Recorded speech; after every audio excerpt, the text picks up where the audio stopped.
What's up, everybody, and welcome back to Tide Talk. It's Monday, February 10th, and we're back with our RAFC preseason content as we're joined by El Jefe, president of the Rhode Island Defiance 1636, our good friend, Mr. Ervin Vargas. So cozy up, crack a beer. Let's dive into this one. Just a reminder, each episode is available on YouTube, and if you're watching now, please take a second to subscribe to the channel and click the like button on this video. You can also find us on your favorite podcast applications like Spotify and Apple Podcasts. And if you listen on one of those, we'd really appreciate it if you took a minute to leave us a 5-star rating and a short review, as it helps more people find our podcast. If you're not already using the Club Collector app, hop on the site linked in our link tree and go into the code TIDETALK25, all lowercase, all one word, to add an exclusive pack to your collection. And if you want to learn a bit more about the intricacies of Club Collector, go check out our latest episode with Craig, the creator, to learn all about it. We're joined by Ervin, as I mentioned, and I've also got my good friend Ryan in here. Ryan, what's up, man? How we doing? Doing pretty good, guys. How you doing, Erv? Doing good, man. I'm doing good. I don't have the special Tide Talk beer. What I do have is the good old Pepsi. So I'll drink to Pepsi. I think that's 2 episodes in a row. We got a Pepsi Cheers. shout out. Yeah, Let us start of the season. I love it. Exactly, love it. I worked all through high school and college at Coca-Cola. Kills me.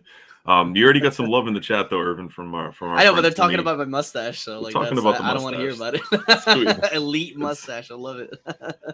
Justin wants to know if there's a caterpillar on your lip.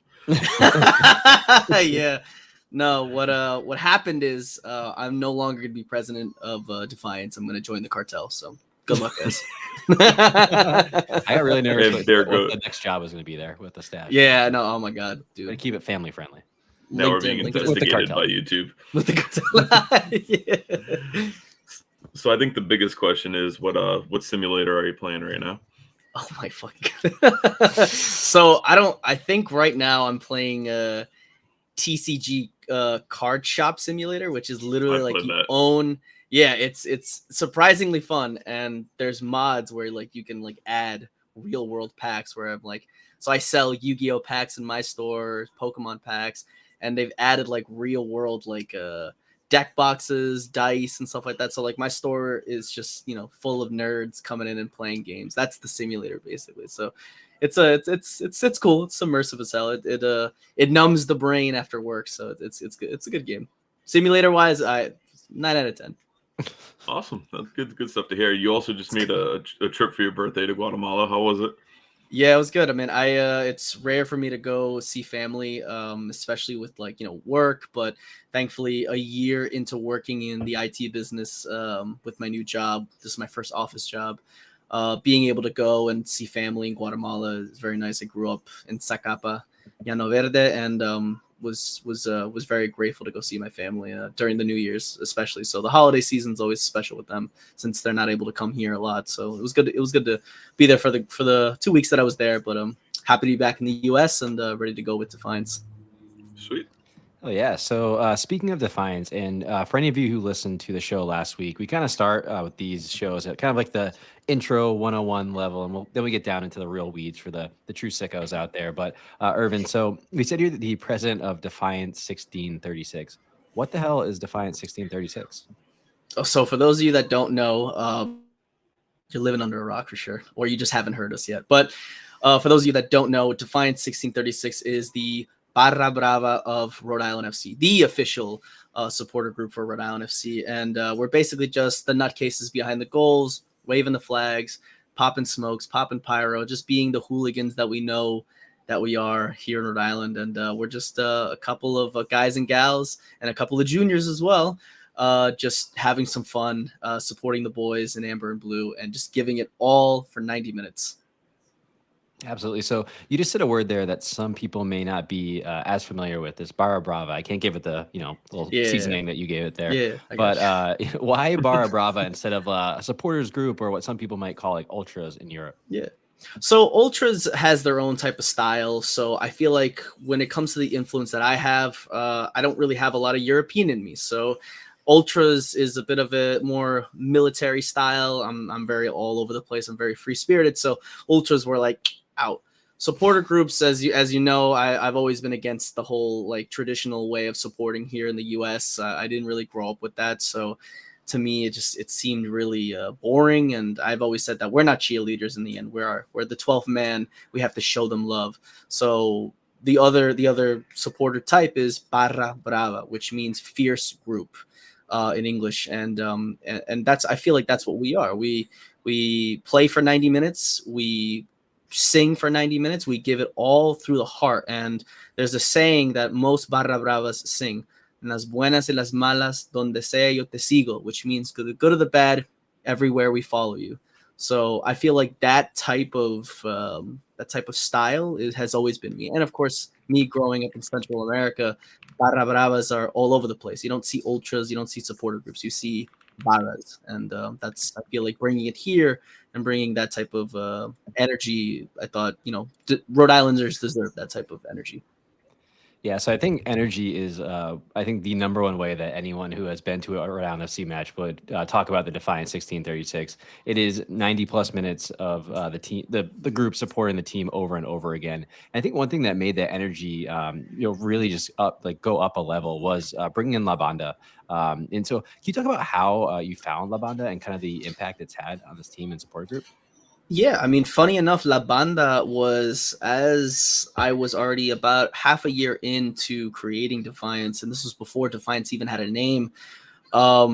We were looking for a band because we knew that Barra Bravas needed a band to go with it. You can't not have La Banda without a Barra without La Banda. So as I was scouring around Facebook, I saw on my local soccer group that a lot of people in Rhode Island would know, the Guatemalan League, the Spanish leagues, the Mexican leagues. There is a group of guys that play for fun at the field near Chad Brown, and I was like, wow, that's pretty cool. I wonder if they're interested in joining us. Sure enough, they actually are a full group. There's 10 of these guys that play at local tournaments, and they have a team. They own their own team. They're the cheerleaders for their own squad. So I reached out to Heel, which is the leader of La Banda, and I asked him, like, hey man, let's sit down, let's have a drink, and let's talk about bringing this to the national level. Like, I'm going to give you guys a stage. Let's do this, and I'll give you guys whatever you guys need. We sat down for a couple of hours, and sure enough, he said, deal, let's do it. But we're going to do this proper. So we said, all right, we're going to get you better instruments. So we've scoured all over the place. We found a vendor in Argentina that got us the drums, the basses, the snares, everything that we use in the stadium all comes from South America, and they're properly made for Barra Bravas. And so far, all those guys have been top-notch, 100% every single game. You've seen them. And, I mean, I always tell people, thank them as much as you can, because, I mean, when after the game, they have, blisters, and, they're blue-collar workers, man. They work at, construction jobs and everything. So he'll put that together, and I just gave them the stage. I said, listen, if we front the money for this, I want it to be properly, and I want it to be done good. And he hasn't disappointed. And to this day, I don't think anybody can say La Banda isn't part of Defiance fully. I mean, that's some number one next level scouting that the team could be proud of, to go find this group out on the side of a soccer pitch somewhere. But yeah, I think anyone who, especially through that playoff run when La Banda was taking trips all over the country to support this team, they are the energy. We're definitely excited to have Helan here at some point this season to talk more about La Banda. But shifting to a bit more about the Defiance. So this one's a really in the weeds question, but for those who might not be as familiar with the way that the group works, how is the leadership structured, and who actually makes the decisions? We know that you're the president, but who else is in the room there? Yeah, I mean, a lot of people think that I make the decisions fully on my own, that I don't have anybody behind me, but that's not true. You could set the record straight and just confirm that right now on air. So yeah, so I do not make the decisions on my own. I do have cut it out. Yes, exactly. Just because you see this mustache does not mean I'm alone. I do not work alone. Oh, but it's yeah, the Super Bowl commercial with Eugene Levy's eyebrows last night. Ervin's mustache. Yeah. So yeah, I don't work alone for sure. I have a great group of guys and gals that help me produce a great group, not only in the stands but outside the stands when it comes to the community, financial wise, and just coming up with great ideas, making sure that we are doing the right thing the right way as a group, as a nonprofit. We are a 501c nonprofit, so none of our money goes to us. We are literally working for free, and all the funds that we get from merchandise, from memberships, all goes back to the group. And the people that are basically doing all this is my vice president, Matt Jean, our treasurer, Jerica, our secretary, Tim, and then of course we got the original co-founder Joe as well, and then of course leader of La Banda, Heel. So all those guys and gals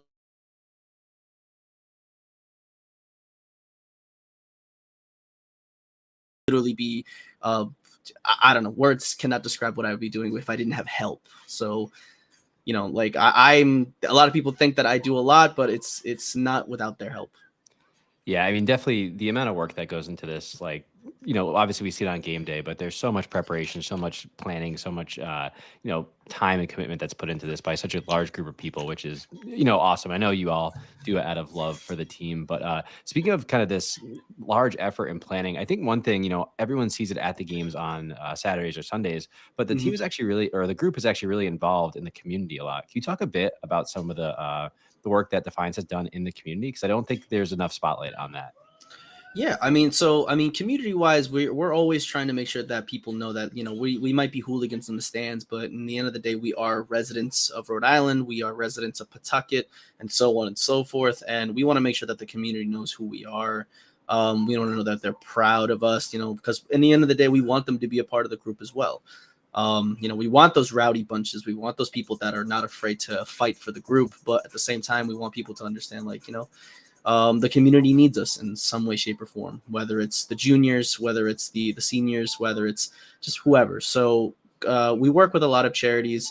At the moment, we do work with Mundialisto, which are a local soccer derived group where they do scholarships for kids starting in middle school and high school, and they do these annual tournaments in Central Falls at the Project Goal fields, and they raise money, and we were lucky enough to be able to donate enough money to sponsor a club, sponsor a team, because they do like the World Cup, Mundialisto, so the Mundial, and we were able to Team USA, and then funny enough, Defiance in their first year, Team USA won, and they had Defiance all over, so we're happy that they won, and we were just happy that the money went to a great cause, especially kids that are, love the game, but love to study and to pursue education at its finest, highest level. So any money really helps. But in the end of the day, we do many charities. Like we've done Toys for Tots for the holidays, because we all have, some of us all either have kids or know family that has kids as well. We want to make sure that they all have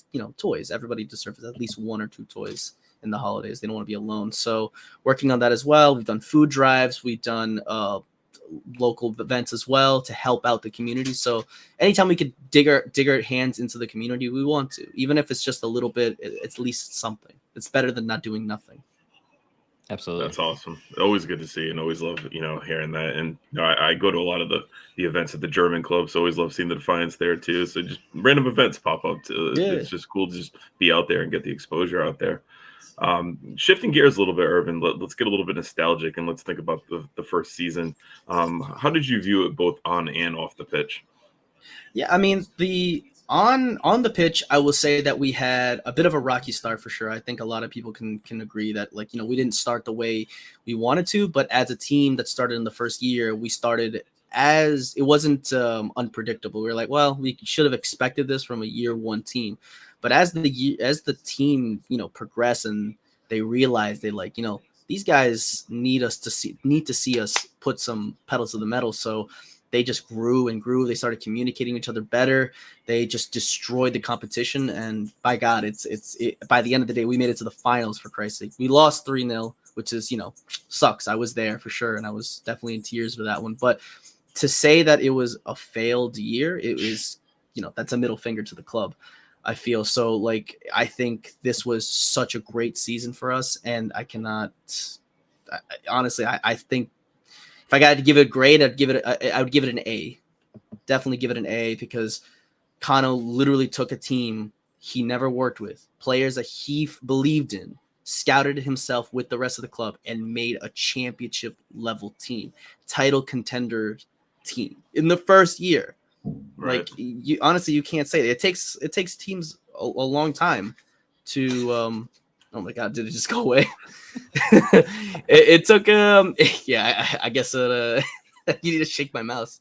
Trading card simulator. Yeah, he was loading up a game.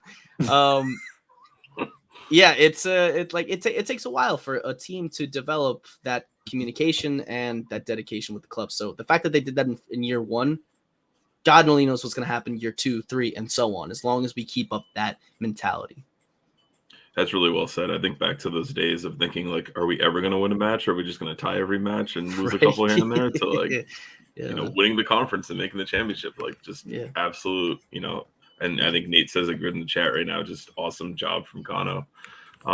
Looking at your first year as the president of the Defiance, as well as the team's first year, what challenges have you faced as president, and what lessons have you learned kind of from leading this group?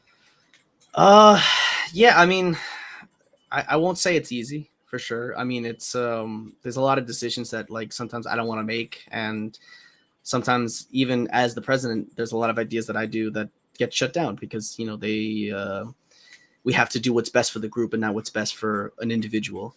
So we've had our ups and downs, but thankfully we had a lot of ups this season than downs. We had a few issues that internally I'll keep to myself, but that doesn't mean that we should stray away from the good things. We did so many great things, and I think that as president, I'm very proud of the group that I have, the people that I work with, and just everybody that's part of this community. I'm grateful that they're proud to be Defiance members, and I think that the challenges that I would say is just it's a lot of work. It takes a lot out of you. It takes a lot of time to do stuff like this. It's a lot of people underestimate what we do behind the scenes and what the group does. There's a lot of pre-planning, a lot of meetings that sometimes end in dead ends, or today we spent 3 hours on this meeting, it's not even done, or we spent hours on this and we never even did it. And it's stuff like that. But as long as our minds are going and we're just going to keep going, as long as we think of what the group wants and not what individually we want, I feel like that's what success can come in. That's really, really well said. It kind of comparing, but not like fully. Like Brian and I do this, and all the bloggers do this, and it's like a full-time job outside of your full-time job. And I know you guys do a lot more planning as far as we do. So I can only imagine, What do you mean? It's tough, man. Believe me, when I gotta wrangle up people for drums, and I gotta wrangle up tifos, and I wrangle up banners, it's coordination of it all, man. It's like, I mean, literal logistics of like shipping drums, and it's just unbelievable. Oh my god, man! When we had to ship those drums over there, it wasn't even expensive. Funny enough, it's not that expensive to ship 10 drums to on a plane. It's not that expensive. It's just you got to figure out how to stuff everything in one bag and keep going. But logistically, to get everything over there, to make sure nothing breaks, and making sure that everything comes the same way it came in, the same way it came out. It's a lot. It's a lot, especially when we went to Colorado Springs, making sure the band had a hotel room, making sure everybody had tickets to the game, making sure that we're covered, making sure the location's right. That whole planning, I was just like, oh my God. Like, I just wanted, when the game started, I could enjoy the game and let loose. But before and after the game, it's all work, making sure that everybody's taken care of. Ryan, over under 3 seasons till Ervin joins us in the Bald Club. I think he looks more like a grays hair guy instead of get some grays in his mustache. I don't know how long I'll last in that section. I don't know until my legs give out. There you go. I'll do it until they put me in a wheelchair. That's awesome. Kind of doubling back down on the season 1 takes, we got Kaler from the Hammering Down Pod and the USL show in the chat, and he says, outside of Sacramento Republic, this is the most successful inaugural season I've seen in the USL. Greenville and Omaha are certainly close, but it's seriously impressive what RIFC did year 1, and it's a credit to the on the pitch and off the pitch, I believe as well. So just really, really good stuff. But let's shift gears a bit and talk about season 2, and we'll start with kind of a broader overarching question. What are your goals for the Defiance going into this season and entering Tidewater? I would say getting bigger, getting louder, getting stronger, and 3 sections now. Yeah, just being more ruthless. I feel like we were definitely ruthless at Bryant to the point where I think we made a couple of players cry. I don't know. From what I heard, the guy from Miami, that's poor freaking kid. What is he, like 19 years old? The last goalkeeper we played. We were hounding this guy for 8 goals. This guy got pelted 8 goals. 8 goals. No, 8 goals. Plus the warm up. The warm up is always one of the. Oh my god, yeah. But I mean, yeah, no, it's, to me, I just want to grow as a group. I want to make sure more people join us. I want to make sure that people know that, it's not just, it's not just getting a scarf. It's about joining a community. It's about being a part of something that you might not get over the border. I feel like being here in Rhode Islanders are just tough. And I feel like that clearly you can see it, if you go to our sisters up the road, they're doing their thing. Yeah. But I feel like we're doing just 10 times better. We're louder, we're stronger, and I feel like it's just going to continue to go. And I just love the group, and that's the goal. It's just to be more stronger, more bigger, more ruthless. And I think now with the introduction of the junior Defiance, I am breeding the next generation of hooligans that I know will take my job and will do it 10 times better, 10 times harder, 10 times stronger, because the youth will always be the strength of a supporter group, or I guess in a barra brava. That's awesome. That's really well said. I think you can really peg the supporters up the road a certain way, just kind of based on their sha-na-na-na-na and all that good stuff that goes on. So it's a very different light here in Rhode Island. So it's very much more of an upbeat atmosphere. And, I think that's a credit to what you guys have done with the group. What aspects of the supporters culture in the Barra Brava have you really liked the most? And what do you want to see more of in season 2?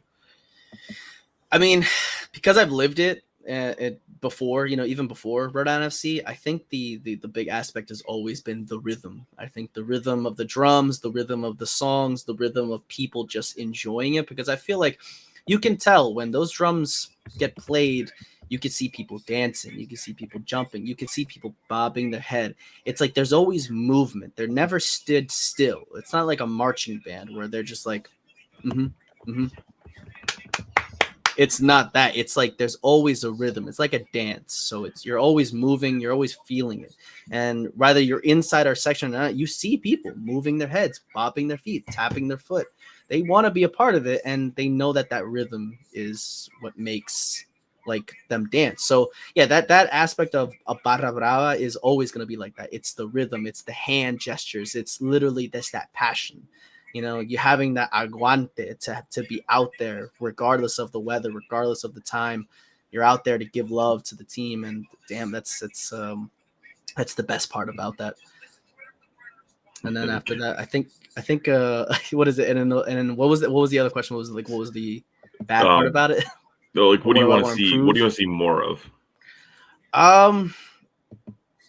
You can't say players. You can't say pyro. Yeah, I can't say pyro. No, you can't, because the Smithfield Fire Department's out. I will tell you this: we did submit our list of things that we want to use. So we'll. It's looking good so far, because Pawtucket seems to be a little bit more lenient about things. Smithfield was a little bit on edge. Did you start the negotiation at flamethrower or something like that? And then no, worked our way down. Yeah. No, funny enough, I just told him listen, it's not like we're gonna use anything crazy. We're not asking for illegal stuff. We're buying it here, Rhode Island, locally, and they're the size of a quarter. So I love the boost the economy play here. This is good. I like that. Right, exactly. Listen, I'm giving back to you guys. It's local business. Come on. Sarah wants to know if you're recruiting more instruments. She heard Tide Talk has a great bassoon player, so I think Matt Hans might be making intro music for all of our podcasts soon. Yeah, we're always looking for members. I mean, Heel will take anybody, so let's do it. As long as you have a beat, let's just get in there. But yeah, no, I think to improvement wise, I think I just want to get louder. I just want to get louder with the chants. I want people to know them a lot better. And the cool thing that I'm working with the team is having lyrics on the scoreboard. Like having them play like when the intro comes out. If they want us to sing Psycho Killer, doing a karaoke style on those, it's great. They do it all over the place. I've seen it at Boca Junior games. I've seen it at River games where they're singing, like "Don't mess with me, don't mess with her," yada yada yada. Like if they just put the lyrics there, it's I feel like people will get involved and the songs will be just louder. And of course, we're keeping it simple as well. We want to make sure that people can sing them. We're making a lot English chants, Spanish chants, so that people can feel included in there, and just simple chants, nothing too crazy, nothing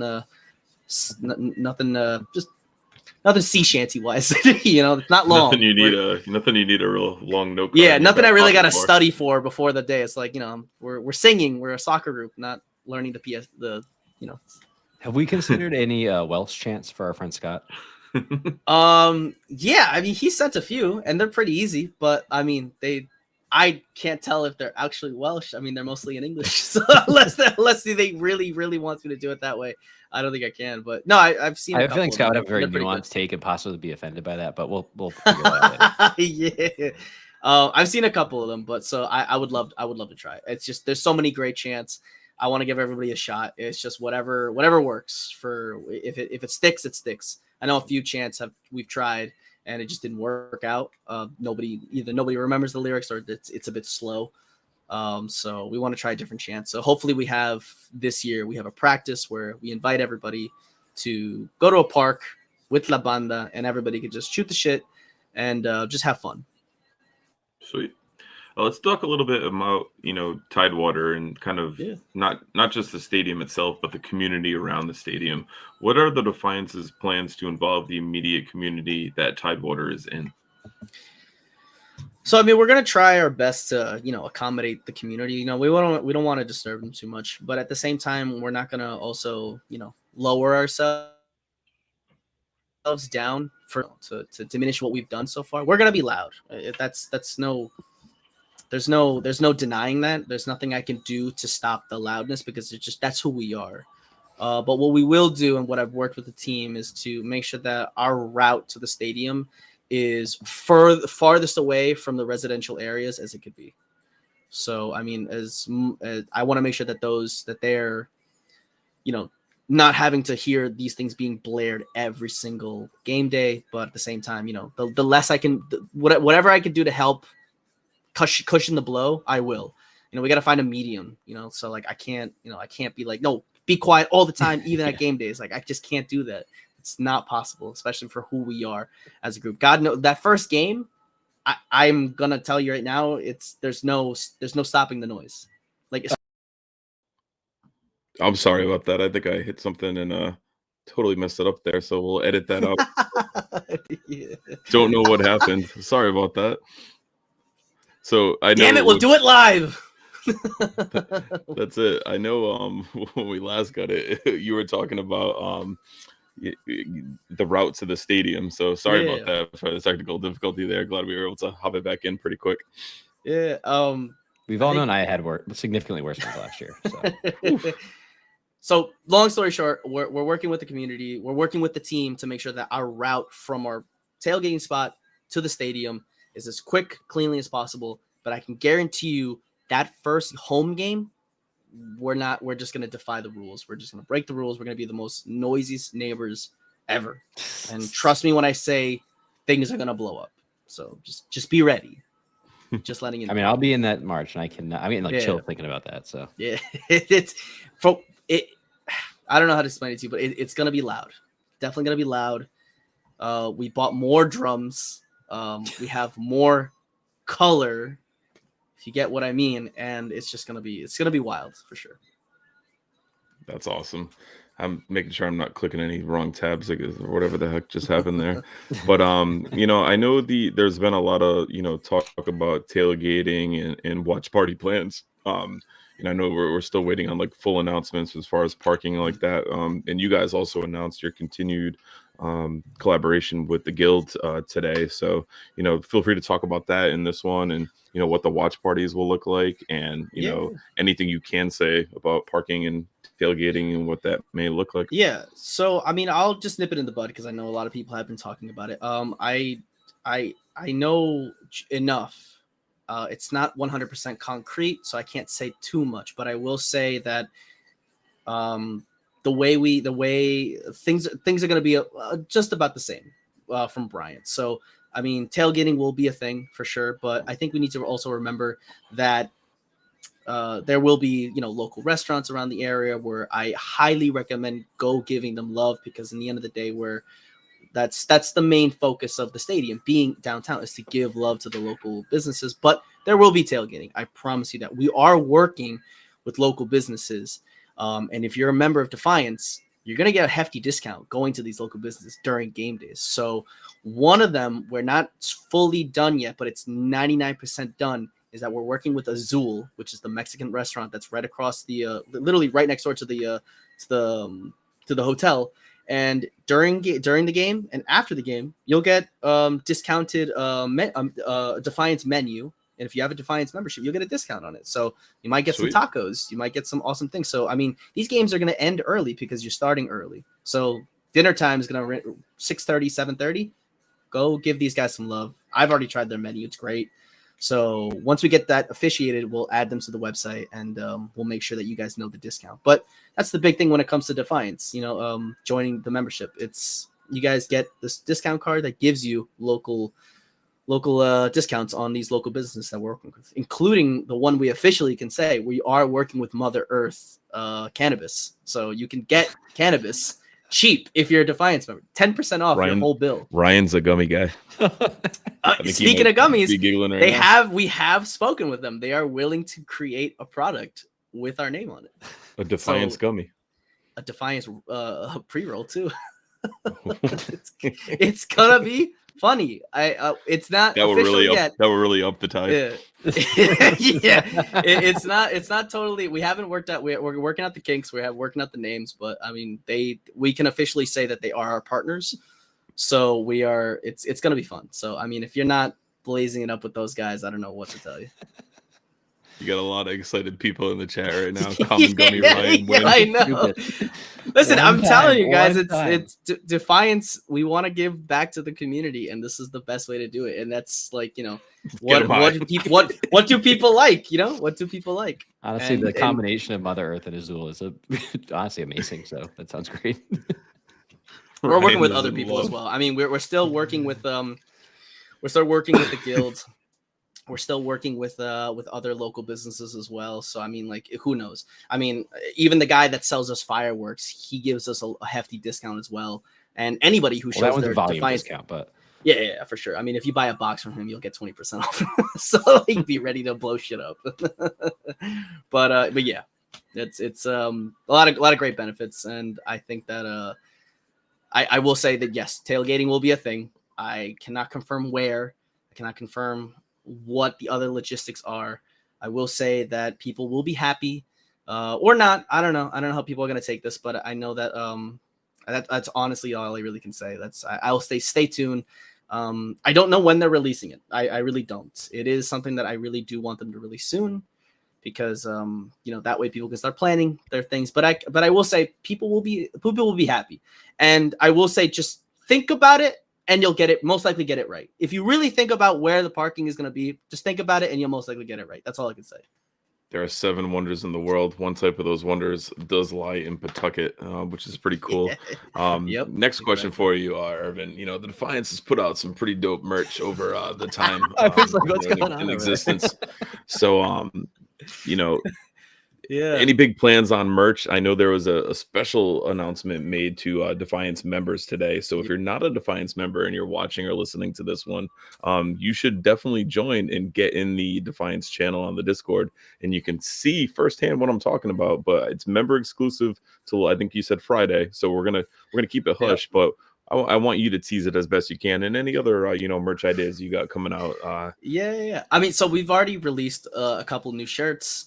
We have already released a brand new shirt and hoodie for my traveling away guys. We released something called Defiance on Tour, and it basically represents La Banda, or as I like to call them, La Banda in La Banda. So, I mean, this is commemorating the guys and gals that basically traveled miles and miles to get to those away games. I mean, we traveled 16 hours to Kentucky, back and forth. That's like 1,000 miles all together. They also did that for Charleston, and they flew into to Colorado Springs. So, I mean, they drove a lot. These guys did a lot, and they did it all with their drums. So it's not like they just brought a backpack of their clothes and that's it. They literally did it with humongous freaking drums. So commemorating them was the number one thing. And of course, away day travel happens even in the regular season. So I know that, having a merchandise, and I even made a brand new painted banner commemorating a cool little thing. So I'll be passing that around whoever does away trips. I'll hand it to you. Just give it back, please. But don't rob me, please. they're not cheap. Don't work for me. Don't work for me. Yes. Yeah. So I mean, I know a lot of people have already received them because we put those out. Matt Hands got his today. Yeah, I've heard a lot of people got them. I got mine, my sample one, just to see if that they came out good, and then releasing out to the public. They came out great, nice, really nice hefty hoodie. And then the shirts came out great too, very soft and very comfortable. But the one item that a lot of people 36ers know about, they know what it looks like, they know what it is. I won't tell you what it looks like, but I will tell you we're working with Olive in York. And as the Defiance 36 member myself, who have seen it, yeah, you're gonna want to save some money for that. It's pretty dope. Let's just say the team hasn't released this. The team missed the boat on this, and the team missed the boat on this. Team did it correctly. Yeah. Yes, we are literally doing something that the team should have done, but you know what? They don't want to do it, so we will. So why not? So I mean, this is an exciting collaboration. It's something that we're excited to do. And we're hoping people like it. I mean, I will say this will probably sell even outside of Defiance. And I hope it does. I hope a lot of people have this item with them, because once it's gone, we're not making them anymore. And I think a lot of the exclusive items that I have made, it's like that, because I want people to, first come, first serve. It's not like I want to keep these away. It's just, yeah, exactly. Like, these are going to be rare items. I mean, the scarves, as you guys know, the Defiance membership scarves, it's one and done. We're never making them. It's 1 year every year. There's one scarf every year. So getting on this is just the right way. So if you're not a Defiance member, what are you waiting for? Get on that, man, because you don't want to miss this stuff. I promise you. We're working very hard to make sure that we are brewing new things all the time. Well said. Perfect, Ervin. So we are going to get into our rapid fire speed round here. So first up, what is your favorite banner? My favorite banner will always be the Forever Faithful one. It has our insignia in there. It has our logo. Those painted banners are awesome. So Los Siempre Fieles in Spanish, Forever Faithful, front and center, will always be my favorite. Love that. How many holes do your jerseys have from them for the Flyers? 20. Next. Okay. I would have taken the over there. Yeah, probably more. That's just how much I can count. I guarantee there's more. That's fair. That's how many I can count. Do you have to be in the Discord to be a member of the Defiance? Absolutely not. If you want to join Defiance and be away from Discord, you can. But I would highly recommend being a part of the Discord so that you can meet the rest of the guys, be a part of the community, and be first to get the news. That's where we always post. That's fair. Do you have to sit in the supporters section to be a member of Defiance? Nope, you do not. So we, being a member just kind of helps us and our cause. So basically, the $30 membership fee that you pay, or an extra $20 for your junior, it just helps us a big time. I mean, as a nonprofit, we don't get paid, so a lot of it either comes out of our pocket or comes back from you guys doing it. So you don't have to be in the supporter section. You could be away from us, you could be next to us, you could be even on the 200s. I know some of you guys are in the 200s, so, and you guys are members, so you don't have to be in the membership, or you don't have to be in our section. Do all Defiance? Yeah. Do all Defiance memberships come with a free Tide Talk subscription? Yes. Yeah. Right. You guys are on our website. Tide Talk right now. Link in description. Upthetide.com. Upthetide.com. Next up, which supporter group in the championship do you most respect? I gotta give it to two people, and it's two people. It's a tie. I gotta give it to the Louisville. I gotta get the Coopers. They're the ones that let us bring all of our drums into that game, and thanks to their security, shout out to those guys. And they gave you guys probably the most kick-ass welcome package. Yeah, yeah, they did. They did a really cool, awesome gift basket with all bourbon, engraved bourbon barrel with their logo and our logo on it, and just a lot of cool stuff. And then we also gave it in return with a lot of roadie stuff, a lot of Dell's lemonade, a lot of roadie liquor, and just cool stuff there. But yeah, and then the second one is the La Barra Charleston. Those guys were amazing. They brought us in, and again, another group that advocated us to be in there. They said, "You guys got balls coming here. Bring those damn things in. We want to battle." So shout out to those two guys, those amazing supporter groups, amazing Barra Bravas. Like, there's just hats off to them. However the outcome went, they were so welcoming. Yeah, shout out to that guy in Charleston who waxed me and Andrew Quadros like I've never seen before in cornhole. I think about it all the time still. I got to ask you a follow-up there. You don't have to say which one, but there is one you disrespect the most. Next question. You know it. I don't have to say anything. So, Ervin, this was by far the most popular submission for questions. What is your favorite simulator?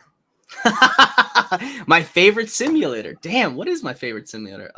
It's like picking kids. I get it. So it doesn't have the word simulator in it. So it's literally NASCAR Racing 2003.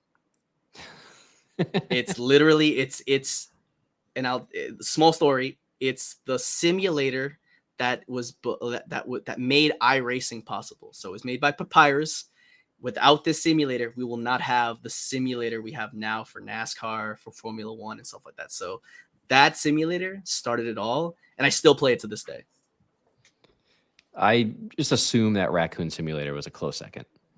Dude, that's crazy. Yeah, close. Raccoon Simulator, it's close. It's close. Sometimes I just want to go through the trash, Awesome. So Ervin, before we wrap up and just move on to some, latest RIFC news, can you just let people know how they can get more involved and learn more about the Defiance? For sure. Yeah. You guys can get involved with us by joining our Discord. The easiest way to find the Discord is through all of our social media links. We have a link literally on all of our bios, whether it's Instagram, Twitter, Facebook, Blue Sky. Any social media, we're most likely on it. And you could pretty much click on that, join us, and that's how you get the most up-to-date info is by joining our Discord. But if Discord's not your thing, then going and following us on any social media. Basically, we try to keep everybody up to date, and that's how you'll know up close and personal what's going on. And if you haven't joined the Defiance, that's how you know beforehand by a lot of emails. We send email tweet to only our members. So getting news that way is also another way as well. But we make it accessible for everybody to know what's going on in Defiance. Absolutely. Yeah. And if you follow us or or if you're in the RFC Nation Facebook group or anything like that, we're always, cross promoting. Matt and I are both members of the Defiance. I think, every single person involved with Tide Talk is a member of the Defiance. So we can't appreciate what you and the whole crew do more. Thank you guys so much. No, it means a lot for everybody who works with us and is a part of our family. So I'm very grateful. Awesome. So I know we want to look at some of the happenings, kind of leading into the preseason and whatnot going forward. So we did have a couple new signings since our last episode. We had Aldair Sanchez coming in from Sacramento Republic, a Portland Timbers product, played 68 matches for Sac Republic, still is only 22 years old, I'm sorry. So a very, young player who's pretty experienced in the league. Ervin, let's start with you. Any thoughts on him coming in? I mean, it's looking good so far. What I'm more thinking is he's definitely going to be a depth piece. I mean, I know he's a left back, and I know he probably will fit in the left back position. That's what he's always there. But I mean, nothing. I don't think you're going to change from Quizera. I mean, clearly, Jokes is going to be the main dude. You can't. Yeah, right. you can't beat him. So I mean, for a guy coming from a starting position from Sacramento, coming to Rhode Island, either he should have known what he was getting himself into. So I think if this guy wants to get in the top in that lineup, he needs to work his ass off to make sure that he gets there. And of course, Jokes now has to work even harder. He needs to go. Jojad needs to work hard to keep that position. So I mean, having those two guys battle each other out for that position is going to be awesome. So I think mental wise, we have two aces in our sleeve. I also think that, knowing Quizera is going to miss some time due to international duty, bringing in a player with league experience is a really good piece to have.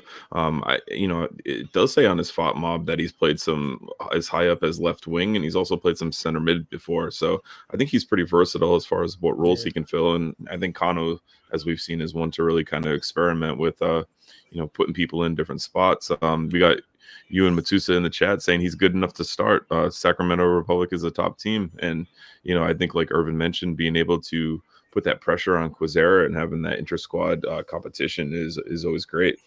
What do you think, Ryan?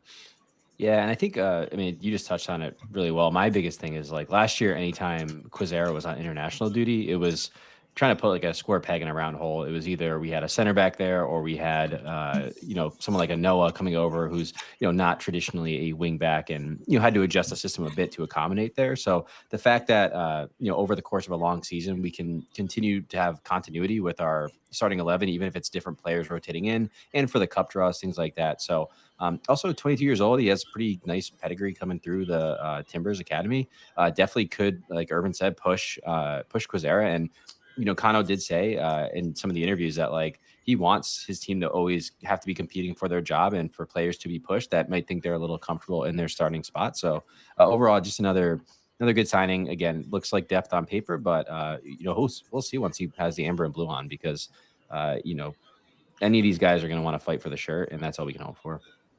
And that's what I like about Coach for sure. It's like he definitely pushes these players to always work. There's no security for the team, so I think that as long as they keep doing that, it's a perfect mentality for these guys, and I feel like that's always going to instill that winning mentality. Either work hard or take the shirt off. And I also think having a depth piece like this and wanting to compete on in 3 competitions in both cups in the league will only bolster that, and hopefully give us a good charge in both of those comps as well as the league. Yeah, at the same time, like last year, Kano, I think a lot of the games, the first subs he made were always the wingbacks that came off, and having like fresh legs with that level of talent to push at those tired legs later on in the game could be huge. And it could be opposite, right? You put in Sanchez in to start the game, then you have a fresh Quizera off the bench to really terrorize people at the end. So all in all, I think it's just another astute signing on top of many that they made so far. Absolutely. Another signing hit the news today with the biggest probably question mark: who's going to be the third goalkeeper? And we signed Will Meyer today. I know there were some other spaces out there that might have talked about this today, but nobody asked the hard questions. Ervin, can Will Meyer walk a dog like Nate could? No one can. No one can. No, listen. Just so you guys know, is this guy from Rhode Island? No. So he don't got it. Nothing. Nate knew the streets. Nate knew the streets. He's from the hood. He knows it, man. He's a townie. He knows what he's doing. So no, I wish this guy best of luck coming into the. I mean, I know a third string goalkeeper isn't really the one for looking for minutes, but I mean, either way, having him a part of the team, I know for a fact he'll work hard, and who knows, maybe he might impress the coach and he might even knock Lee out of the way. I mean, who knows? We don't know because it's not like he's coming from. It's not like he's coming from a college. I know. Lee saves that. Lee saves that. Yeah, I want to see that Twitter account be made. But I mean, I put that out there mainly because like you never know.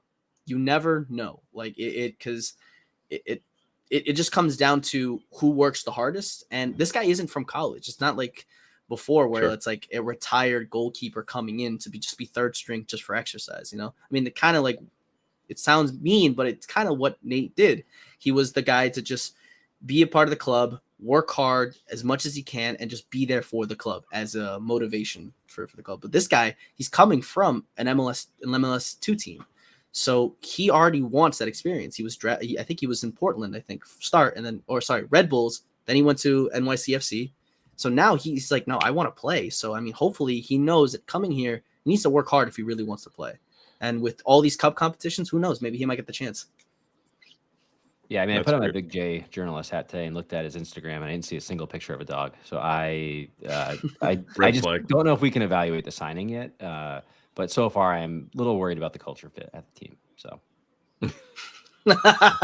strictly on the dog walking notice. Yeah. And he's not, again, not from Rhode Island either. So 0 for 2 on like key criteria for third keeper. But again, would have been a fun little bit to keep going that every third keeper has to be from the state of Rhode Island. But I honestly that would have been cool. That's why Kevin Bang's gonna have a lifetime contract. He's the Rhode Islander on the team. I love it. All right, but I think that kind of covers it as far as like off the news. We already talked about parking.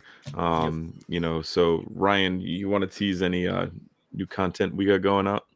Yeah, so hopefully people got to check out our first of a series of blogs last week. Shout out to Andrew, Scott, Timmy for all taking on what we call the 3 body problem. So this is us really honing in on some specific situations that Connor's going to have to make decisions on this year of like who would be the kind of our core starting 11 if we had to make all these decisions. So we will be releasing, I think, tomorrow the next in that series, which is the midfield.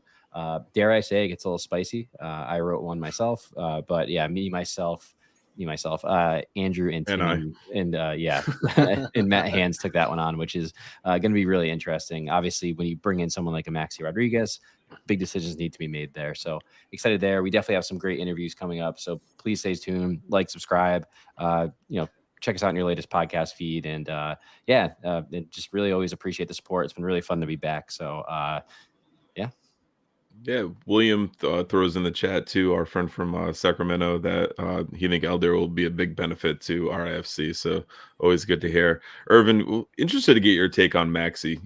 He's the one big sexy name that we've heard so much about. But the USL Championship released an article today and ranked him as the number 9 most influential new signing to a team today. I just see him coming in here and doing bits. I think he's going to be absolutely great in RFC. So how excited are you to watch Maxi play and tell the USL why that article is wrong? I think he's going to do great. I think from what I've seen so far with him in Detroit and what he's done so far, this guy has the grit. He definitely has the work ethic to do that. So, I mean, I think it's just seeing how he's going to gel with the club. I mean, it goes down to any soccer team. I mean, you could pick out a really good guy and he probably just won't gel with the club, but it seems like he's gelling very well with everybody. So he was super excited at trivia. Yeah, on that. Yeah, hell yeah. I mean, yeah. So I mean, like my only thing that I didn't, and this is a fan perspective, like hooligan in me. I was like, oh, I didn't like this. Was when Matt from Raising Anchor said like, oh, are you gonna celebrate for Detroit? He said, oh, I can't do that. I'm like, no. You celebrate on those people. You get on there. Your server crash. The server crash. Yeah. If you know, you know.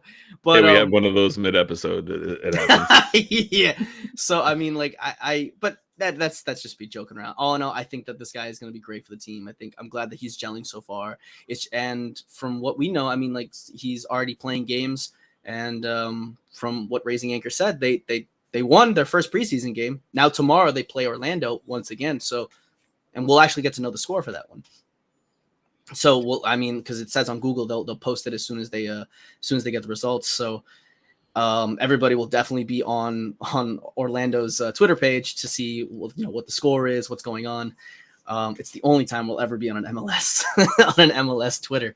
So it's gonna be. I think this guy's gonna be great. I think all the players that are back I'm excited to see again. I'm excited to see Koke. I'm excited to see all these other great guys. I'm excited to see this new Colombian hit straight forward, and I'm just excited for every single one. I'm just excited for soccer right now, man. I just want to get in for March 15th and just, dude. You can't wait, man. March is close. Thank God February. We're almost a month out, which is crazy. Right, exactly. We're close. So I mean, we just gotta wait and see. March 15th, guys. I'll be in Charleston. So if anybody else is gonna be in South Carolina, I'll be there. So see you guys at the airport. See you at the stands. Whatever. That's awesome. So definitely wanted to thank everyone who tuned in. If you're still with us, please take a second, click that thumbs up to give this video a like. Thanks for bearing with us for whatever I did to the computer. I don't even know. That's never even happened before. But Ervin, definitely wanted to also thank you. Yeah, won't be the last. Definitely wanted to thank you for taking some time out and hopping on Tide Talk. I know we've talked about it for a while. So glad to finally have made that happen, and hopefully we can do it again pretty soon. As the season progresses. But any final thoughts, anything else you want to, share with us to kind of wrap up the conversation?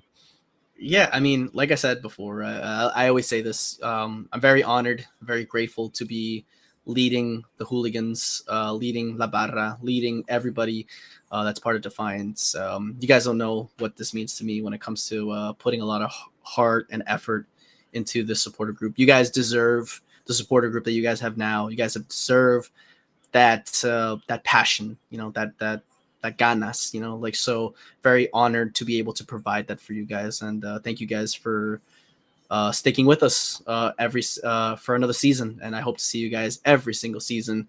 And win, lose, or draw, guys, just remember, and I hope we don't get a lot of draws. Stick by the team, and whatever happens, just love them. Be critical, but love them. Don't remember that they're our club. No one can talk shit, just us. Anyone else, give them the middle finger and send them on their way. But with that being said, thank you guys so much. I really do appreciate it. Thanks, Erv. Ryan, any final thoughts, my friend? No, now I just can't stop thinking about March 15th. Like, I just cannot wait to watch Maxi Rodriguez and Noah Fuson and Koke and just all our guys out there. No, that is good stuff. But that'll wrap things up for this one. Remember, Tide Talk is more than just a podcast. You can find us on Twitter, Instagram, and Facebook for daily social media content. Click that link in this episode description to follow all of our accounts. I've been your host, Matt, for Ryan and Ervin joining us today. Thanks again for joining. We'll see you next time. And as always, up the tide. Upthetide.com. Up the tide. Buenas noches.